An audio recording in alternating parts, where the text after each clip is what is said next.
I thought I raised a loving son until I heard him laughing in my kitchen at 3 in the morning, telling his wife how excited he was to see my face when I realized all my money was gone. Daniel was sitting at my own table transferring my life savings to Ashley's account while joking about how stupid and trusting his old mother had been. 24 hours later, when he strolled through my front door with that familiar, charming smile, I was waiting in my favorite armchair hands, folded peacefully in my lap. Instead of the tears he expected, I looked him straight in the eyes and said those words that would change everything forever between us. The morning Daniel moved back into my house 6 months ago, I thought my prayers had been answered.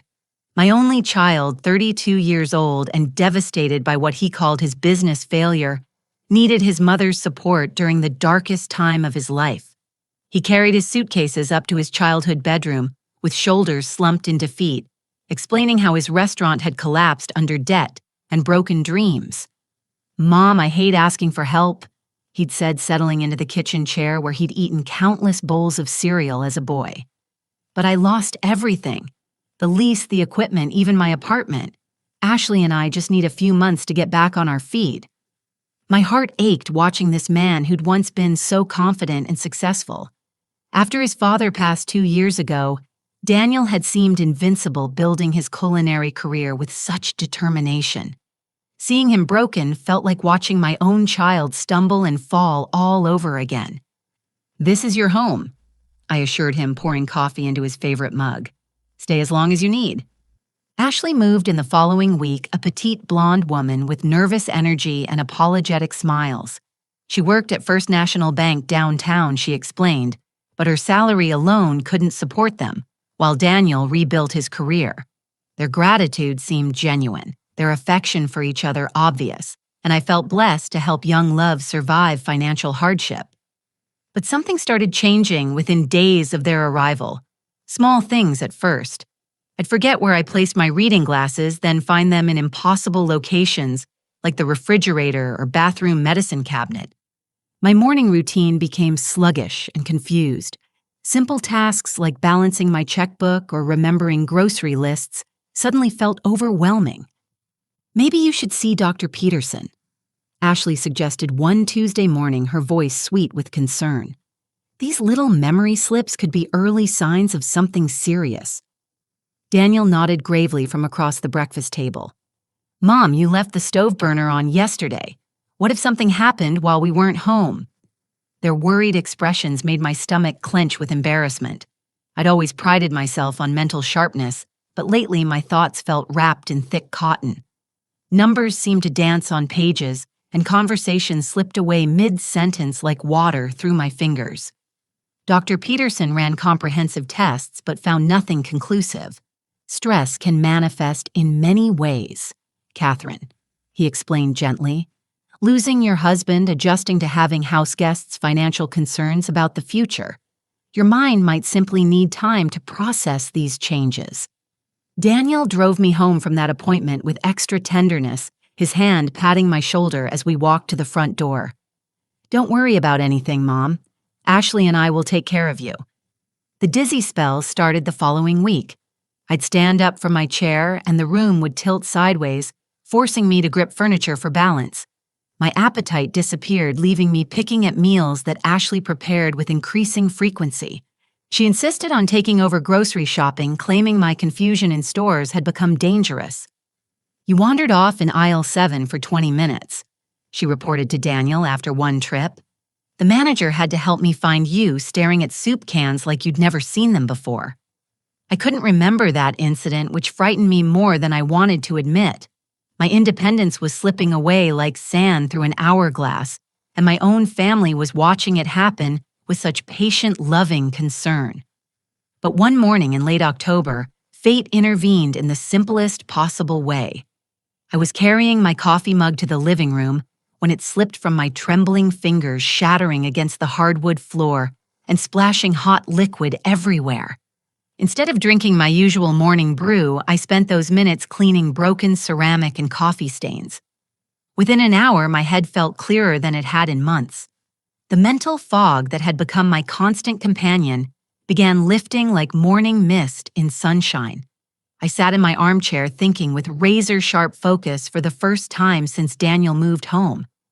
That clarity brought terrible questions. Why did my confusion always peak after morning coffee? Why did Ashley always insist on preparing that particular cup herself, shooing me away from the coffee maker with cheerful excuses? Why had my symptoms appeared so suddenly after living alone successfully for 2 years following my husband's death? I began paying attention with new awareness. Ashley's protective hovering around the kitchen. Daniel's patience with my forgetfulness that seemed almost rehearsed. Their whispered conversations that stopped abruptly when I entered rooms. The way they exchanged meaningful glances when I struggled to remember simple things. The next morning, I secretly poured my coffee down the sink drain while Ashley was showering. By noon, my thoughts were crystal clear again. That evening, I did the same thing. The pattern became undeniable. My own son and his wife were drugging me. The realization hit like a physical blow to my chest. I sat on my bed that night staring at family photos of Daniel's childhood, trying to reconcile the smiling boy in those pictures with the monster living under my roof. This wasn't accidental medication confusion or innocent mistakes. This was deliberate systematic poisoning designed to make me appear mentally incompetent. I wanted to scream. I wanted to confront them immediately to demand explanations and apologies and promises to stop. But some deeper instinct warned me to wait to gather information before acting. If Daniel was capable of drugging his own mother, what other horrors was he planning?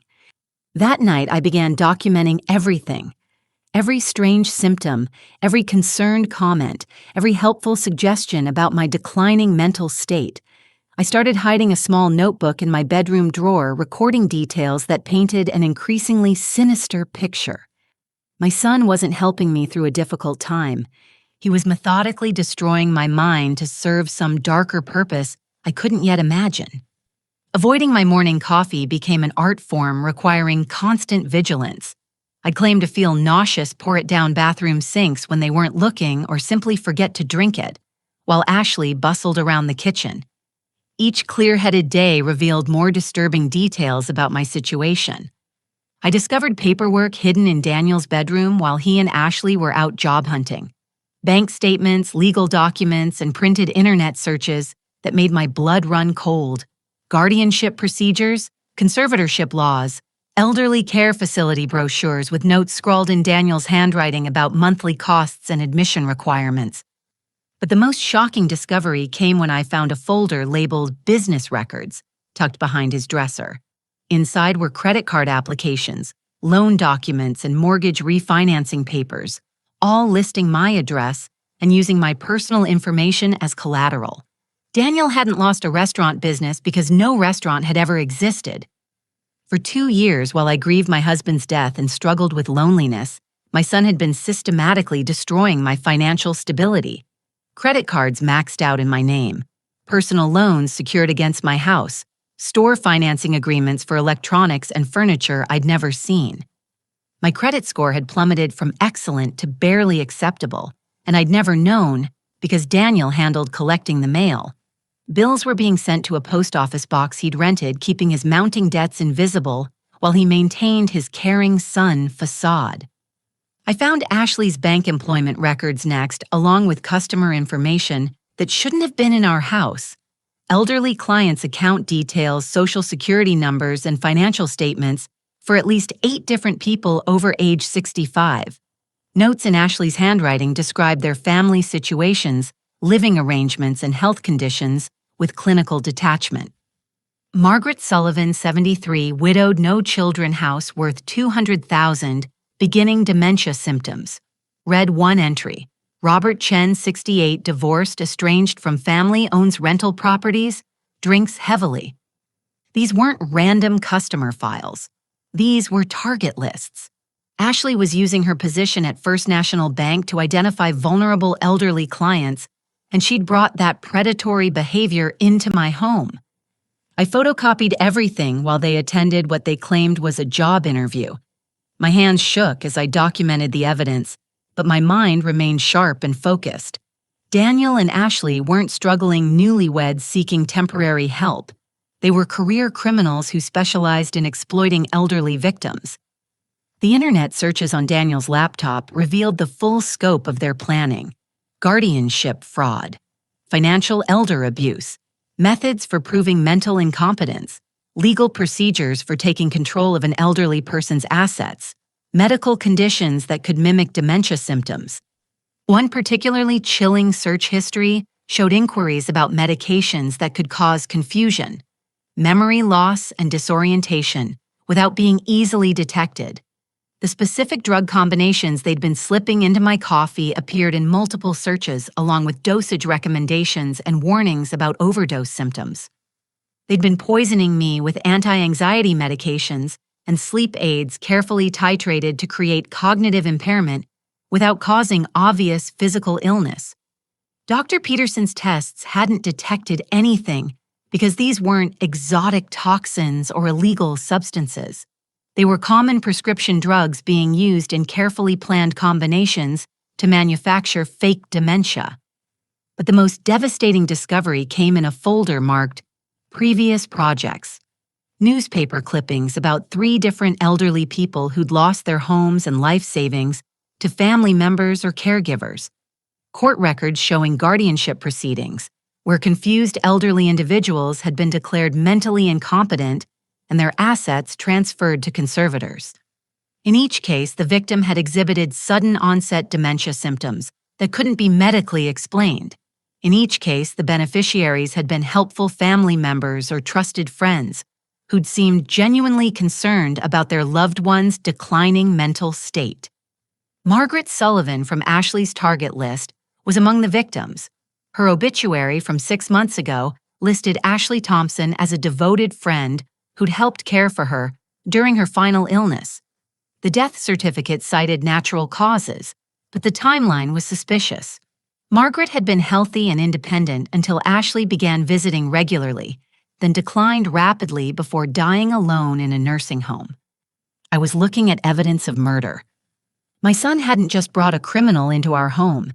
He'd partnered with a serial killer who specialized in murdering elderly people for their money. The loving couple I'd welcomed with open arms were planning to make me their next victim.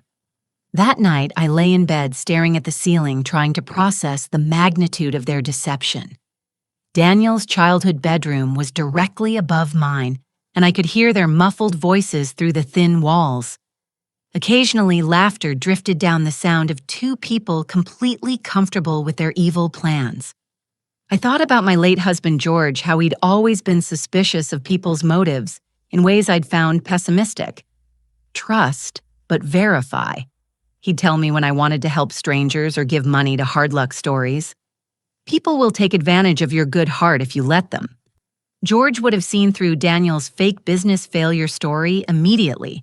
He would have demanded proof, asked hard questions, and insisted on documentation before allowing anyone to move into our home. I'd ignored those protective instincts in favor of maternal love, and now I was paying the price for my naivety. But I wasn't the helpless victim they believed me to be. My mind was clear now, and I had advantages they didn't know about. George had been a careful financial planner who'd taught me about protecting assets and maintaining independence. He'd insisted on keeping emergency funds in multiple accounts and maintaining relationships with trusted advisors who could help if I ever needed assistance. Daniel and Ashley thought they were dealing with a confused elderly woman who'd lost her mental capacity. Instead, they were about to face a determined survivor who'd learned their every secret and was ready to fight back.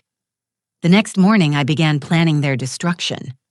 The first step in fighting back required technology Daniel and Ashley would never expect a 70-year-old woman to understand.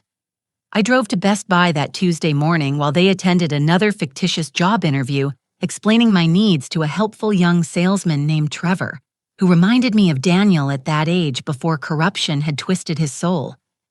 I want to protect my home while I'm away.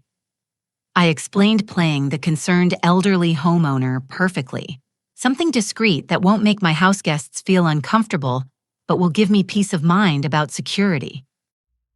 Trevor recommended a wireless camera system with smartphone connectivity and cloud storage. Within 2 hours, I'd installed tiny cameras in the kitchen living room and hallway, positioned to look like decorative objects while capturing everything that happened in my house. The audio recording equipment was my next purchase. Small digital recorders that looked like everyday household items, strategically placed where Daniel and Ashley held their private conversations. I even found a device that could record phone calls, though I prayed I'd never need evidence of them contacting other victims or co-conspirators. Setting up the smartphone application felt like learning a foreign language, but Trevor had provided detailed instructions and his business card for technical support. By Wednesday evening, I could monitor my entire house remotely and had already captured several hours of footage showing Ashley preparing my coffee with suspicious additions. The recordings began immediately yielding horrifying results. That first night, I heard Daniel and Ashley discussing my progress with clinical detachment from their bedroom above mine. "She's getting worse, faster than I expected." Ashley's voice came through clearly. "Maybe we should reduce the dosage a little.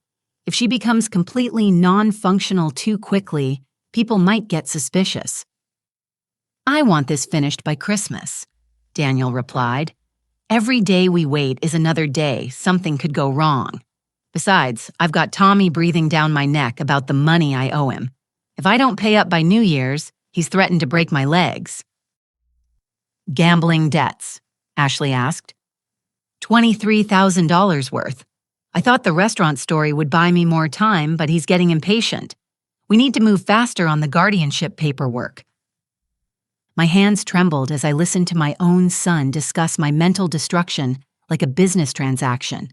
But the conversation was about to get much worse. What if we skipped the guardianship route entirely? Ashley's voice dropped to a whisper I had to strain to hear. Margaret was so much simpler. A little extra medication in her evening tea and she went to sleep peacefully. No legal complications, no court proceedings, no waiting periods. "You want to kill my mother?" Daniel's tone wasn't horrified or shocked. He sounded like he was considering a practical business proposal.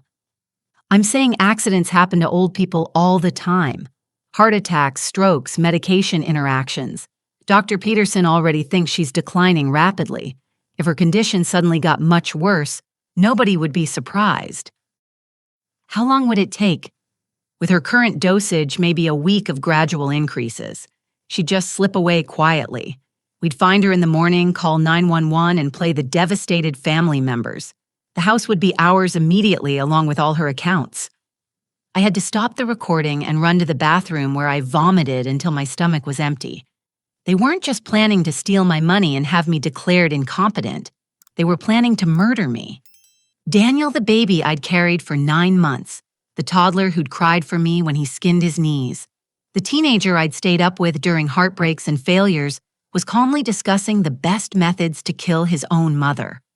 After that revelation, sleep became impossible. I spent the rest of the night sitting in my armchair staring at family photos and trying to understand how love could transform into such monstrous betrayal. Every happy memory felt poisoned by the knowledge of what Daniel had become. But grief would have to wait.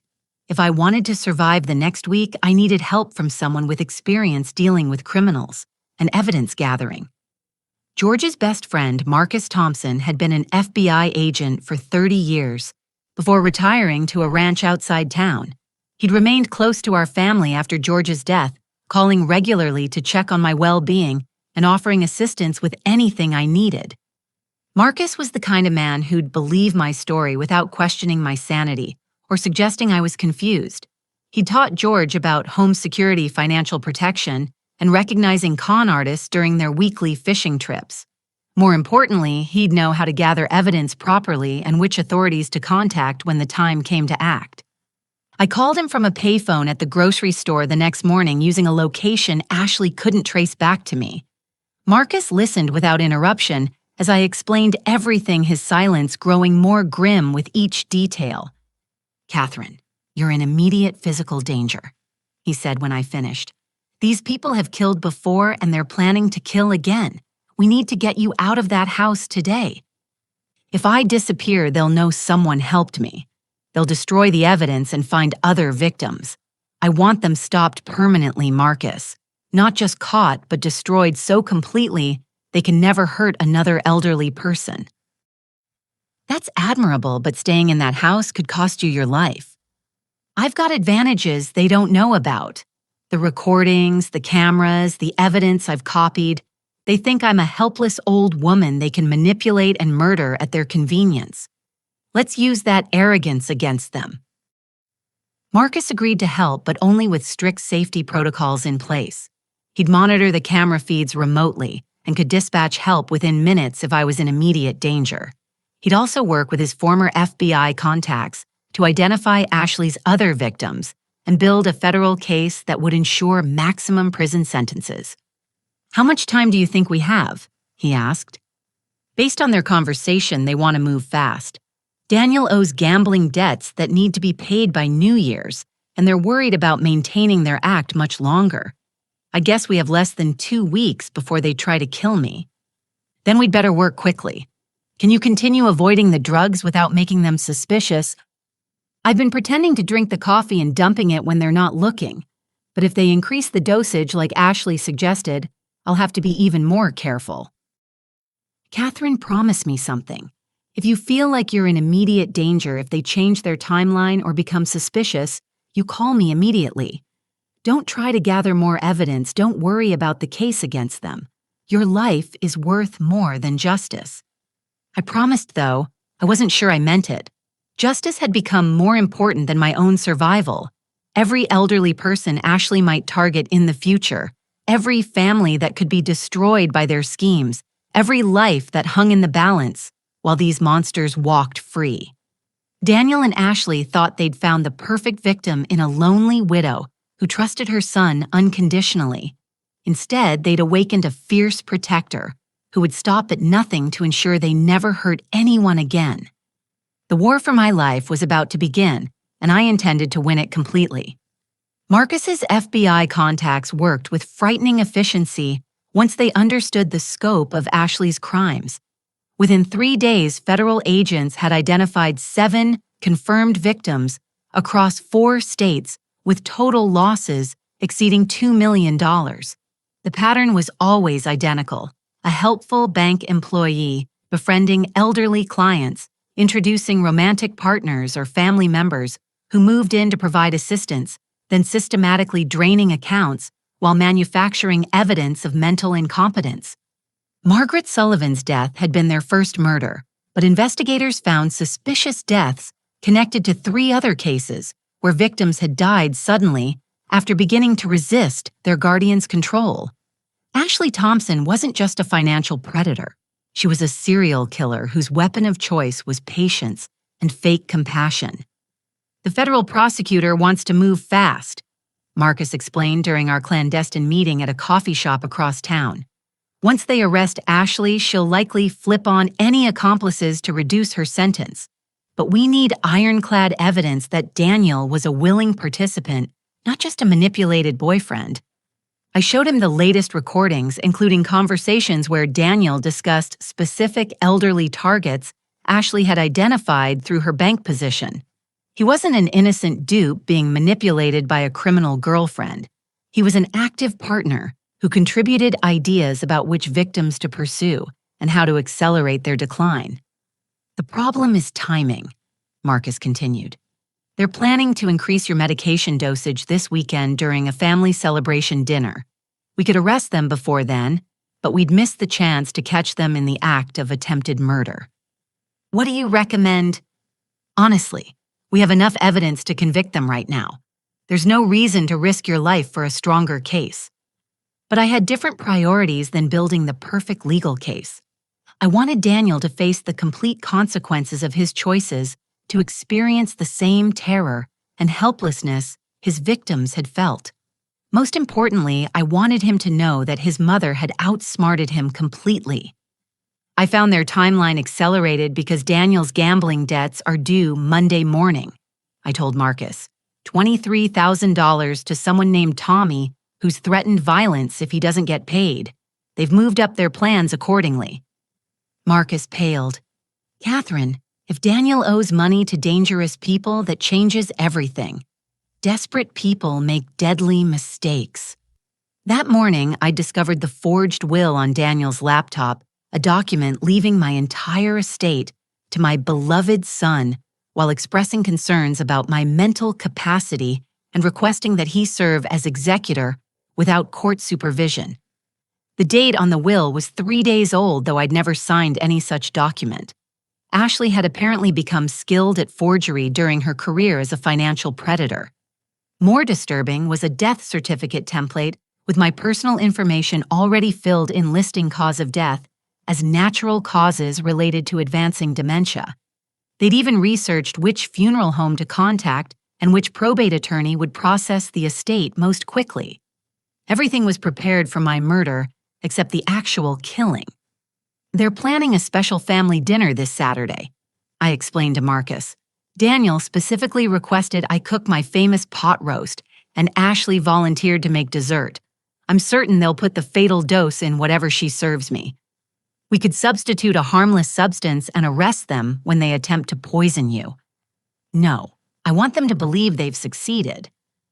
Marcus stared at me like I'd lost my mind. "You want them to think they've killed you?" "I want Daniel to live with the knowledge that he murdered his own mother, even if only for a few hours. I want him to experience that guilt and horror before he learns the truth. It's the only way he'll truly understand what he's become." That's incredibly dangerous. If something goes wrong, if the substitution doesn't work perfectly, you could actually die. Then don't let something go wrong. We spent the rest of the week preparing an elaborate deception that would require perfect timing and flawless execution. Federal agents would be positioned around my house, ready to move the moment Daniel and Ashley believed their plan had succeeded. Marcus would monitor everything through the hidden cameras while coordinating with medical personnel who could respond instantly if the substitution failed. The key was making them think they'd won completely before revealing how thoroughly they'd been defeated. Saturday morning arrived with deceptively normal weather, bright sunshine and crisp autumn air that seemed to mock the darkness about to unfold in my kitchen. Daniel woke up cheerful and affectionate, helping me prepare ingredients for pot roast, while chatting about how grateful he felt for my support during his difficult time. "You've been such a blessing, Mom," he said, peeling carrots with the same hands that had researched methods for killing me. "I don't know what Ashley and I would have done without your generosity." "Family takes care of family," I replied, watching him slice vegetables while planning my murder. "That's what love means." Ashley emerged from their bedroom wearing a sundress that made her look innocent and wholesome, the perfect image of a devoted daughter-in-law. She kissed my cheek and offered to handle all the dinner preparations so I could rest. "You've been looking tired lately," she said with fake concern. "Maybe after dinner you should go to bed early. A good night's sleep might help clear your head." She had no idea how prophetic those words would prove to be. At 4 o'clock, Daniel announced he'd invited some of my old friends to join us for dinner. "I thought it would be nice to have company, especially since you've been feeling lonely lately. Marcus Thompson said he'd love to see you, and I called Mrs. Patterson from down the street. Even Father Rodriguez from St. Mary's is coming by for dessert." Ashley's smile flickered momentarily, but she recovered quickly. "How wonderful. I'll make extra dessert to make sure everyone gets some." She had no choice but to proceed with their plan, even with witnesses present. The poison was already prepared, and Daniel's deadline for paying his gambling debts was Monday morning. They couldn't afford to delay another week. As evening approached, I felt strangely calm. After months of confusion and fear, after weeks of gathering evidence and planning counterattacks, the final battle was about to begin.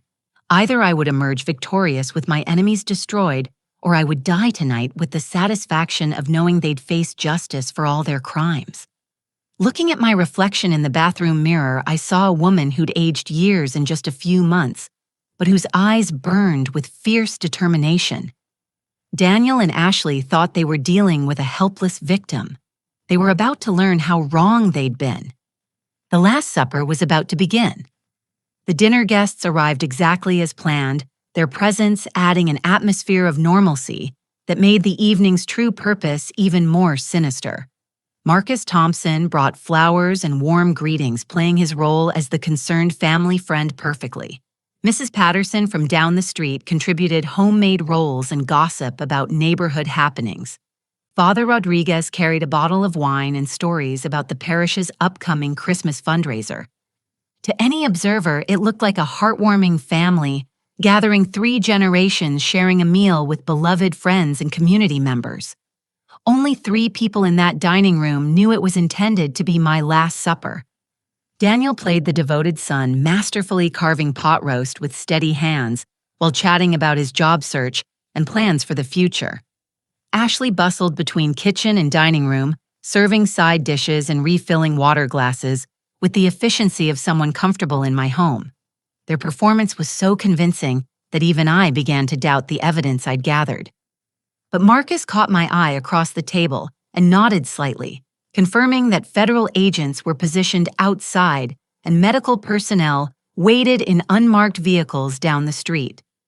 Dr. Peterson himself was standing by at the hospital, ready to treat any complications from whatever substance Ashley planned to use. "This pot roast is absolutely delicious, Catherine," Father Rodriguez commented, savoring each bite. "You'll have to share the recipe with the church cookbook committee." "It's a family secret," I replied, watching Daniel smile at the irony. "Passed down from my grandmother through 3 generations." "Some traditions are worth preserving," Marcus added meaningfully. Ashley disappeared into the kitchen as we finished the main course, claiming she needed to prepare dessert. Through the doorway, I watched her remove a covered dish from the refrigerator and add something from a small vial she pulled from her pocket.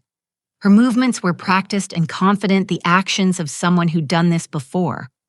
"Dessert is ready," she announced, returning with individual portions of what appeared to be chocolate mousse garnished with fresh berries. "I made this special recipe just for you, Catherine. I know how much you love chocolate."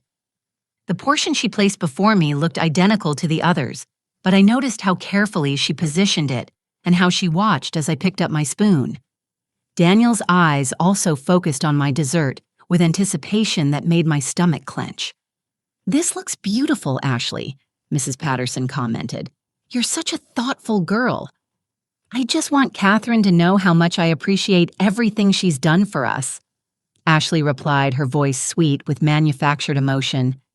The conversation continued around the table as everyone began eating dessert, but I noticed Daniel and Ashley barely touched theirs.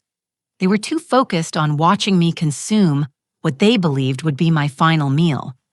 I took a small spoonful, tasted the rich chocolate flavor, mixed with something slightly bitter, and smiled with genuine appreciation.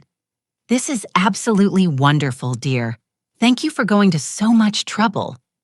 What Ashley didn't know was that Marcus and I had switched the desserts while she was in the bathroom 20 minutes earlier.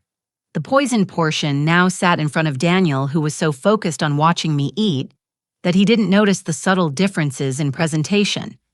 "Dad always said dessert was the most important part of any meal," Daniel commented, taking a large spoonful of what he thought was safe chocolate mousse. "Life's too short not to enjoy the sweet things." He swallowed the poisoned dessert with obvious satisfaction, completely unaware that he'd just consumed the fatal dose intended for me. Ashley nodded approvingly, relaxing as she watched me finish the harmless portion Marcus had prepared as a substitute. "More wine, anyone?"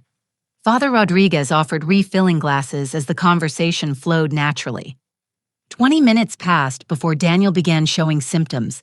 His face flushed slightly, and he pressed his hand to his forehead with a confused expression. Ashley noticed his discomfort and frowned, clearly puzzled by his reaction when I appeared completely normal. "Are you feeling all right, sweetheart?" she asked. "Just a little dizzy," Daniel replied, loosening his collar. "Probably too much wine on top of stress about the job interviews." But his condition deteriorated rapidly over the next 10 minutes. His speech began slurring and he struggled to focus his eyes. Sweat beaded on his forehead as he gripped the edge of the table for support. "Daniel, you look terrible," Mrs. Patterson observed with genuine concern. "Maybe you should lie down." Ashley's face had gone pale as she realized something was seriously wrong. Her eyes darted between Daniel's declining condition and my apparent perfect health confusion and growing panic evident in her expression. "I need some air," Daniel mumbled, attempting to stand but swaying dangerously. That's when I decided to reveal the truth. "Sit down, Daniel," I said calmly, my voice carrying an authority that made everyone at the table turn to look at me. "You've just eaten the poison Ashley prepared for me." The silence that followed was deafening. Ashley's mouth fell open in shock while Daniel stared at me with eyes that were struggling to maintain focus. Our dinner guests looked confused, except for Marcus, who was already reaching for his cell phone. "I know everything." I continued savoring each word as I watched their horror unfold. The drugging, the financial fraud, the forged, the plans to murder me tonight. Every conversation, every scheme, every cruel laugh at your helpless mother's expense. I've recorded it all. Ashley jumped to her feet, knocking over her chair. "You're confused, Catherine. Daniel is sick. We need to call an ambulance." "Oh, we're definitely calling an ambulance," Marcus said, standing and displaying his FBI credentials, "along with federal agents who are already surrounding this house." Daniel tried to speak but could only make incoherent sounds as the drugs Ashley had chosen for my murder began shutting down his nervous system. The irony was perfect. He'd spent months watching me suffer from confusion and helplessness, and now he was experiencing the same terror as consciousness slipped away. "You switched the desserts," Ashley whispered, realization dawning in her eyes. "I switched everything," I replied. "Your victims, your methods, your entire future. Did you really think you could outsmart a woman who survived 70 years in this world?" Father Rodriguez was staring in bewilderment while Mrs. Patterson fumbled with her purse, clearly struggling to process what was happening. But Marcus remained completely calm, speaking into his phone with professional efficiency as sirens began wailing in the distance. "Federal agents, we need immediate entry and medical support," he reported. "Suspects in custody, victim stabilized, poisoning incident in progress." Ashley made a desperate attempt to reach the kitchen door, but Daniel's collapse had blocked her path. She stood trapped between my chair and the dining room wall, watching her perfect plan disintegrate into complete disaster.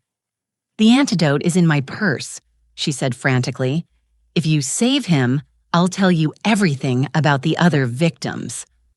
"Marcus already knows about the other victims," I replied. "Margaret Sullivan, Robert Chen, Dorothy Martinez, all of them. Your killing spree is over, Ashley. The only question now is whether you'll spend life in prison or face the death penalty."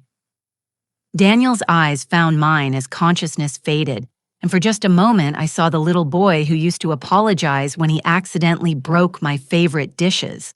But that child was gone, replaced by a monster who'd chosen greed and violence over love and family. As federal agents burst through the front door with weapons drawn, I felt a mixture of triumph and profound sadness. Justice was finally coming for the criminals who'd invaded my home, but victory had cost me the only family I had left. The son I'd raised was dying from poison intended for my murder, and I felt no desire to save him. Daniel survived, though barely. The antidote Ashley carried in her purse suggested she'd been prepared for accidents or mistakes during previous murders, which became crucial evidence in the federal case building against her.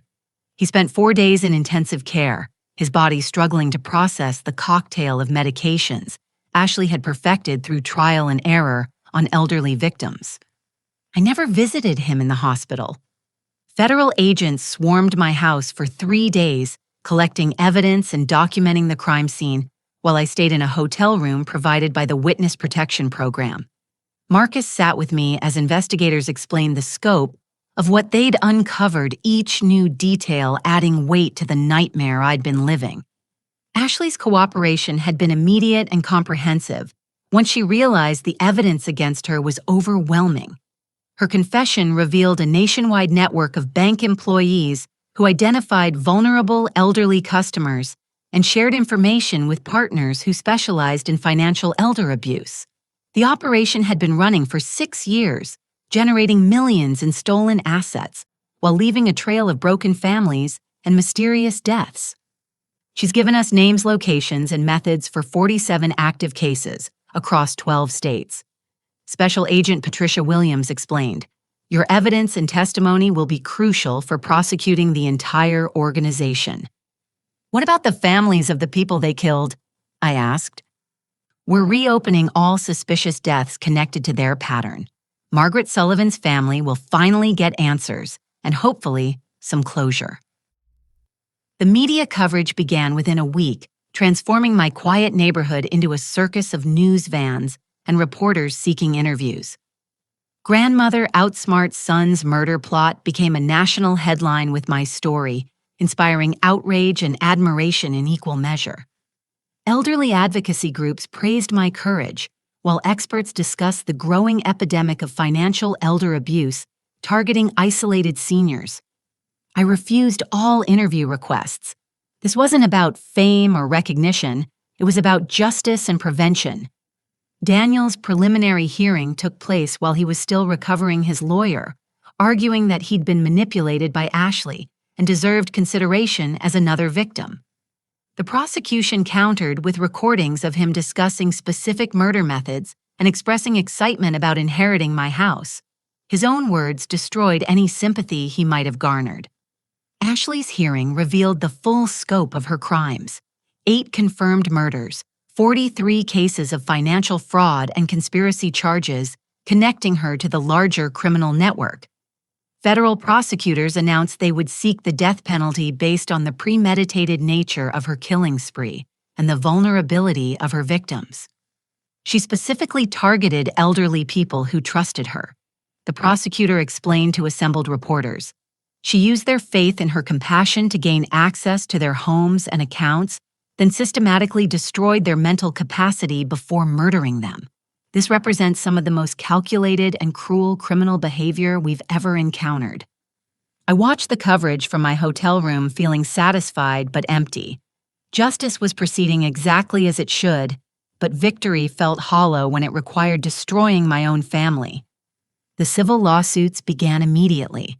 Families of Ashley's victims sued the bank that had employed her, demanding compensation for their losses and accountability for the institution that had enabled her access to customer information. My own attorney filed claims against Daniel's creditors, who had accepted fraudulent applications using my personal information, seeking restoration of my damaged credit and compensation for financial losses. "You could recover everything and more," my lawyer explained. "Between the criminal restitution and civil settlements, you might actually profit from this experience." The irony wasn't lost on me. Daniel's scheme to steal my money would ultimately make me wealthier than I'd ever been while leaving him bankrupt and imprisoned. 3 months after that terrible Saturday dinner, I sat in a federal courthouse listening to victim impact statements from families destroyed by Ashley's crimes. Margaret Sullivan's daughter spoke about watching her vibrant mother deteriorate inexplicably, never knowing she was being systematically poisoned. Robert Chen's nephew described the guilt of believing his uncle's paranoid claims about being robbed, only to learn later that his suspicions had been completely accurate. When my turn came to speak, I walked to the podium with a prepared statement but found myself setting it aside. Looking directly at Ashley, who sat in orange prison clothing with shackled hands, I spoke from my heart. "You came into my home pretending to need help, and I welcomed you because that's what decent people do for family. You repaid my kindness by trying to murder me for money, destroying my relationship with my only child, and making me question my own sanity. But the worst part wasn't what you did to me. It was watching you turn my son into a monster." Ashley stared at her hands throughout my statement, never making eye contact or showing any signs of remorse. Daniel's sentencing hearing took place a month later, with his defense attorney arguing that his cooperation with authorities and expressions of regret should result in a reduced sentence. I listened to him apologize to the court, to Ashley's victims, and finally to me, his voice breaking as he claimed to love me despite everything that had happened. "I never wanted to hurt you, Mom," he said, turning to look at me directly for the first time since his arrest. "Ashley convinced me you'd be happier in a care facility where people could take better care of you. I know that sounds insane now, but I believed her when she said we were helping you. His lies were so smooth and practiced that I almost believed them myself, but I'd heard the recordings of him discussing my murder with enthusiasm, planning my death, like a business transaction, while laughing about my trusting nature. When the judge asked if I wanted to make a statement before sentencing, I stood slowly and looked at my son for what I knew would be the last time. Daniel, I raised you to be honest, compassionate, and protective of people who couldn't protect themselves. Instead, you chose to become a predator who targeted your own mother for financial gain. I don't know what happened to the child I loved, but that person died long before Ashley entered our lives. I forgive you because holding anger would poison my remaining years, but I will never see you again. You are no longer my son. The judge sentenced Daniel to 15 years in federal prison for attempted murder conspiracy, elder abuse, and financial fraud. Ashley received life without parole plus an additional 30 years, ensuring she would never have another opportunity to target vulnerable elderly victims. As I walked out of that courthouse for the final time, I felt something lifting from my shoulders that I hadn't realized I'd been carrying. The burden of hoping Daniel might change, might confess his crimes, and seek genuine forgiveness might somehow return to being the son I'd raised with such love and care. That hope was finally dead, and its death felt like freedom. 6 months after Daniel's sentencing, I stood in the empty living room of the house I'd shared with George for 37 years, watching movers load the last of my furniture into trucks bound for my new home. Every corner held memories of the family life I'd thought was real, but I felt no sadness about leaving them behind. This place had been contaminated by betrayal and violence, transformed from a sanctuary into a crime scene. My new apartment in Sunset Manor was everything I'd never thought I wanted: a secure senior community with 24-hour staff emergency response systems and neighbors who understood the challenges of aging in America. But after living through systematic poisoning and murder attempts, safety had become more important than independence. "Are you sure about this, Mrs. Catherine?" asked Maria, the young social worker who'd helped arrange my relocation. "It's a big change from living in your own home." "I'm sure," I replied, taking one last look around the kitchen where Ashley had prepared my coffee with such caring attention while slowly destroying my mind. Some changes are necessary for survival. The money from Daniel's schemes had indeed made me wealthier, though the path to financial recovery had been complex. Criminal restitution civil settlements from the bank that employed Ashley and insurance claims for identity theft had resulted in significantly more compensation than I'd lost to their fraud. My attorney had invested the settlement funds conservatively, ensuring I'd never need to worry about money again. But wealth felt meaningless compared to the relationships I'd built with other survivors of financial elder abuse. Through victim support groups and advocacy organizations, I'd connected with dozens of people who'd experienced similar betrayals from trusted family members or caregivers. Our shared trauma had created bonds deeper than friendship, a chosen family united by survival and determination to protect others. "The hardest part isn't losing the money," explained Dorothy Martinez during one of our weekly coffee meetings. Dorothy's daughter had drained her retirement accounts over 2 years while claiming to help manage her mother's investments. "It's losing faith in your own judgment. How do you trust anyone again when your own child tried to destroy you?" "You don't trust blindly," I replied, stirring sugar into my coffee while remembering the bitter taste of Ashley's additives. "You trust carefully with boundaries and verification. George always said, trust, but verify. And I should have listened." My advocacy work had become a full-time passion, speaking at senior centers and community groups about recognizing financial abuse and protecting assets from predatory family members. The presentations were difficult emotionally, requiring me to relive painful memories, but the feedback made every moment worthwhile. "You saved my life," an elderly man named Frank had told me after a presentation in Phoenix. My nephew was pressuring me to sign power of attorney documents, and I was about to do it because I trusted him. "Your story made me investigate his finances first, and I discovered he owed $30,000 in credit card debt. Stories like Frank's made the pain of losing Daniel feel purposeful. Every elderly person who learned to protect themselves was a victory over the criminals who preyed on trust and family love. Marcus Thompson had become my closest friend and unofficial security advisor, helping me navigate the challenges of rebuilding life after betrayal. His wife Helen had welcomed me into their family with the warmth I'd lost when Daniel chose greed over love, creating space at their dinner table and holiday celebrations. "You're not the same woman who called me from that payphone 6 months ago," Marcus observed during one of our weekly lunches.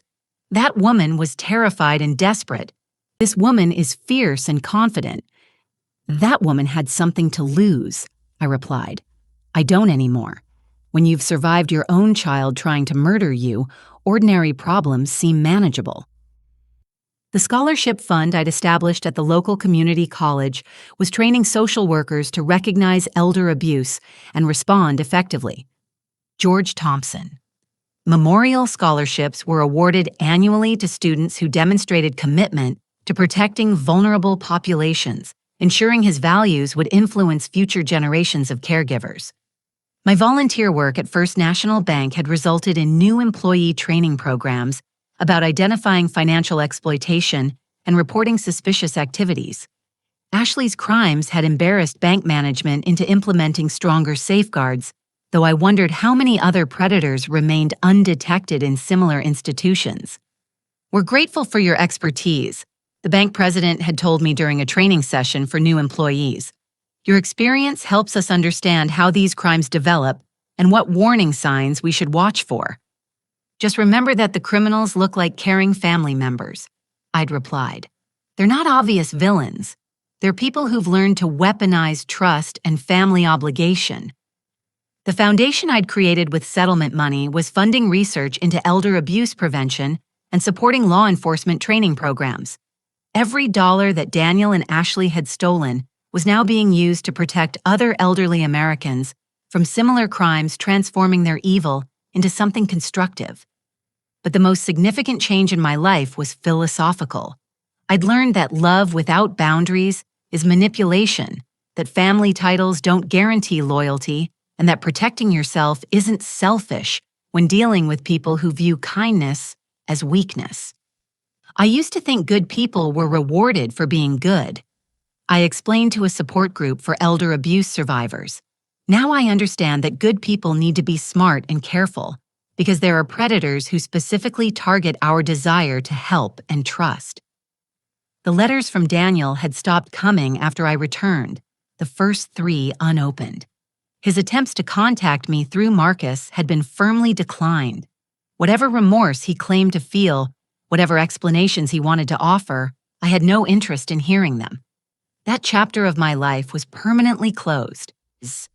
Ashley had been transferred to a maximum security facility in another state after attempting to orchestrate another financial scam using prison phones.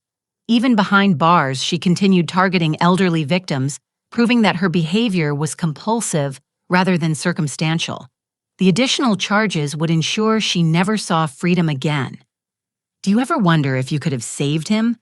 Helen Thompson asked during a quiet moment at their anniversary party. "If you'd recognized the warning signs earlier, could Daniel have been different?"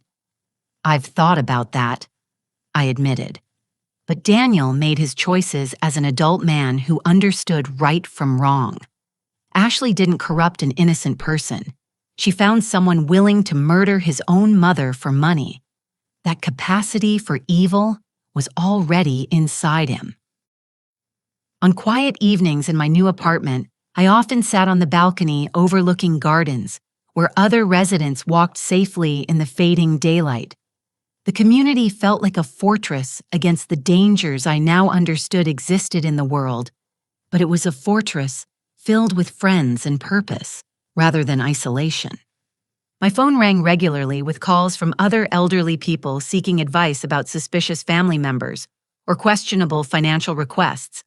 I'd become an unofficial consultant for protective services agencies, helping them understand the psychology of financial elder abuse and develop more effective interventions. "You've turned tragedy into triumph," said Dr. Patricia Wilson, a gerontologist researching family financial abuse. Your work is literally saving lives and protecting families across the country. I had good teachers, I replied, thinking of George's protective instincts and Marcus's investigative skills. I just wish I'd listened to them sooner.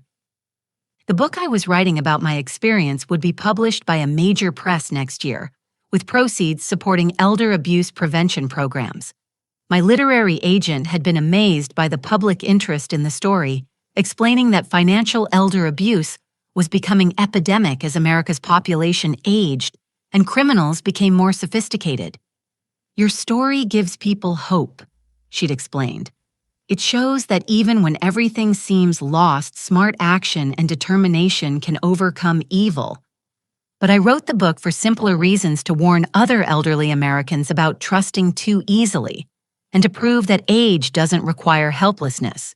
70-year-old women could fight back successfully against criminals who underestimated their intelligence and resilience. As Christmas approached my first holiday season without family, I felt gratitude rather than sadness. The Thompson family had invited me to celebrate with them, and several friends from the senior community would join us for dinner. We'd create new traditions based on friendship and mutual support rather than biological obligation. Standing in my kitchen on Christmas morning making coffee in a machine I operated myself without fear of additives or hidden agendas, I reflected on the lessons Daniel's betrayal had taught me.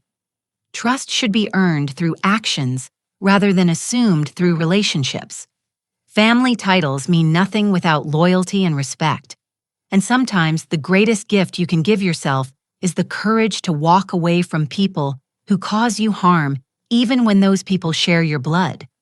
My phone rang with Christmas greetings from Frank in Phoenix, Dorothy in Denver, and dozens of other elderly Americans I'd met through advocacy work. Each voice represented another person who'd learned to protect themselves, another victory over the predators who viewed our age and kindness as vulnerability. "Merry Christmas, Catherine," said each caller. "Thank you for everything you've taught us." "Merry Christmas," I replied each time. "Thank you for proving that survivors can become protectors."